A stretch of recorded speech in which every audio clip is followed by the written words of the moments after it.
시청자 여러분 반갑습니다. AI 아나운서 로아가 전하는 딜라이브 AI 위클리 경기입니다. 첫 번째 소식입니다. 수백억 원을 들여 완공한 파주 청소년 수련관이 부실 논란에 휩싸였습니다. 지난해 말 준공식을 갖고 임시 운영 중인 가운데 수영장은 곳곳에 하자가 발생해 잠정 휴장에 들어갔습니다. 전병천 기자입니다. 260억 원이 투입돼 지난 12월 초 완공된 파주 청소년 수련관. 수영장 바닥에서 떨어진 타일들이 곳곳에 나뒹굴고 있습니다. 바닥 자재가 접착 불량으로 하자가 난 겁니다. 사정이 이렇다 보니 수영장은 이달 초부터 잠정 폐쇄에 들어갔습니다. 타일 탈락과 천장 누수, GX룸 결로, 그리고 마감 불량에 이르기까지 파주시의 현장 점검 결과 드러난 크고 작은 하자는 총 210여 건.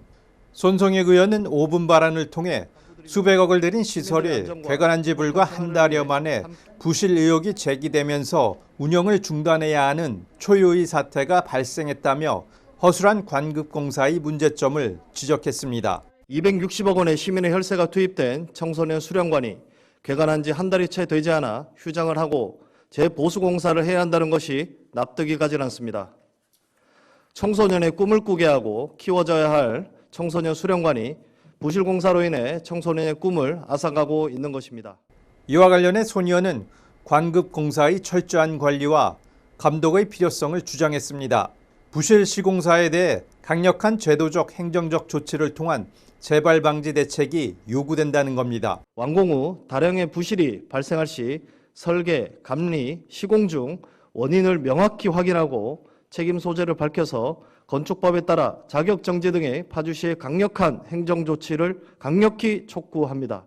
한편 파주시는 청소년 수련관 하자와 관련해 시공사에 원상복구를 명령한 가운데 시의회는 철저한 진상규명과 대응 방안 마련을 위한 조사특위를 구성한다는 계획입니다. 딜라이브 뉴스 전병천입니다. 고양시 장항동에 위치한 한류천은 구조적인 문제로 발생하는 악취와 오염 때문에 민원이 계속된 곳인데요. 고양시가 수질 개선 방안을 마련해 본격 추진하기로 했습니다. 전진아 기자입니다. 일산 신도시 전역에 빗물이 모여 한강으로 내려가는 2.6km 길이 한류천. 당초 배수로 역할을 하던 물길로 수원이 없다 보니 물이 흐르는 하천이 아니라는 태생적 한계가 있습니다. 지대가 낮은 하류엔 조수간만의 차로 한강물까지 역류해 오염과 악취 등 수질 문제가 계속된 상황. 해결책을 고심해온 고양시가 올해 한류천 수질 개선 사업을 본격화합니다. 먼저 한류천 전 구간에 쌓인 오염토를 준설하고 한강 역류를 막기 위한 하류보와 수위 조절 시설을 새로 설치합니다. 일산 신도시 빗물 배수 통로는 중류보까지 연결해 하류에 바로 배출하고 상류 하천은 복개한 뒤 상부에 친수 공간을 만드는 구상입니다. 악취로 인한 이제 불편 민원, 여름철 부영향화로 따른 이제 어류들이 이제 폐사되는 문제점들이 이제 제기가 됐었습니다. 지역 주민들에게 이제 쾌적한 친수 공간이 제공이 될 것이고.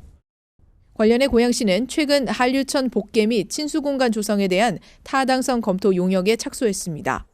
수질 개선안 등을 포함한 전체 추산 사업비는 820억 원 규모. 특히 이번 용역에서 복개 구간에 기존에 조성된 수변 공원을 포함시킬지 여부가 결정됩니다. 상류에서 중류 구간 복개 등의 방안을 검토하고 일산 신도시의 각종 재해, 내수 침수 등과 같은 영향과 하류 지역의 관리 방안 등 다각적으로 검토하고 개선 방향을 마련할 계획입니다.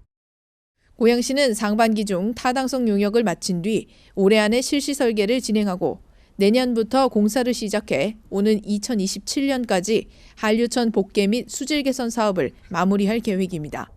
딜라이브 뉴스 전진아입니다. 동두천시의 수도권 광역 급행철도인 GTX-C 노선 연장 계획이 발표됐습니다. 경기 북부 지역의 GTX-C 계획은 오는 2028년 개통을 목표로 양주 덕정역에서 동두천까지 연장하는 내용이 포함됐습니다. 노선 연장이 승인되면 동두천에서 삼성까지 30분 시대가 열립니다. 정부는 노선 연장에 대해 지자체 비용 부담 방식으로 협의를 진행해 임기 내 착공을 목표로 사업을 추진할 계획인 것으로 알려졌습니다. 동두천시는 철도 건설 기금을 통해 사업비를 마련하면 정부 계획에 발맞춰 사업을 진행할 수 있을 것으로 보고 조속히 행정 절차를 마무리할 계획입니다. 양주시가 지난 25일 광정면 문화예술회관에서 국제스케이트장 유치를 위한 결의대회를 열었습니다.